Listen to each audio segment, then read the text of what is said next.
Hello, today I'll be talking about dish versus cable, particularly Comcast and Time Warner.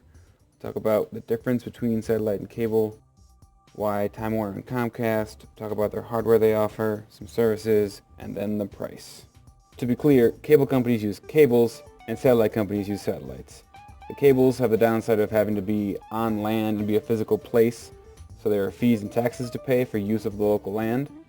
Satellite companies have the issue of they require line of sight to the satellite in the sky, so if there is something in the way of that and you can't get a good line of sight, then they can't be at your house.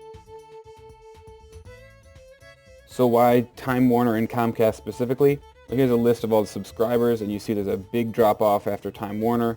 It goes 22 million, 12.2 million, and then 4.7 million. These numbers are a little bit old, but it'll give you the idea. So they're by far the largest cable companies, so it's a good benchmark to compare against Dish.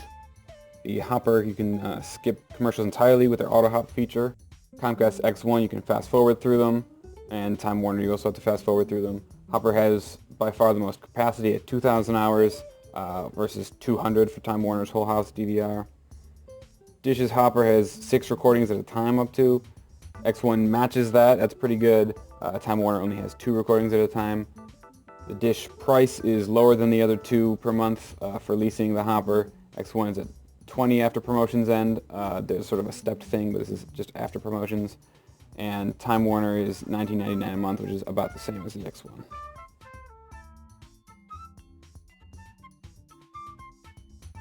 Services. According to this J.D. Power study, Dish has the highest customer satisfaction of these three. Comcast has the next highest, and Time Warner is at the bottom. Dish has free install in up to 6 rooms. Comcast, it's not free. The installation fee varies by service provider. Time Warner has free install in up to 4 rooms. Dish has better performance and reliability than Comcast and Time Warner in all regions, and Comcast is better than Time Warner in the Northeast and West, but Time Warner beats out Comcast in the South. And now the price comparison. So for all three, the most affordable for Dish was $19.99 a month. Comcast, the most affordable thing, was $29.95 a month. And Time Warner was also $19.90 a month, matched with the same price as Dish, but only has 20 plus channels versus 55 plus for Dish. So I say Dish wins that round. For the mid-range package, I just wanted to have something to compare at the same price. So these are just the $39.99 a month packages for each company. They all have one. Dish has 220 plus channels in that package. Comcast has only 80 plus channels. And Time Warner Cable is about the same as Comcast at about 70 plus channels, but it is the worst. For their high-end packages, this is the highest for Comcast and Time Warner. It's actually, there's one higher for Dish, but that has 300 something channels, and I thought it didn't really compare well. So Dish's high-end package is $44.99 a month for 260 plus channels.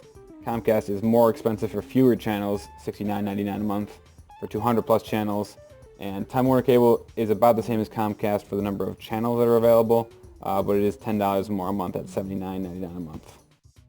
So you've heard more details, and now we're down to our final recommendation. And I don't think this will be much of a surprise to anybody, but the final recommendation is Dish. Dish over cable, and particularly Time Warner Cable and Comcast. Thanks for listening.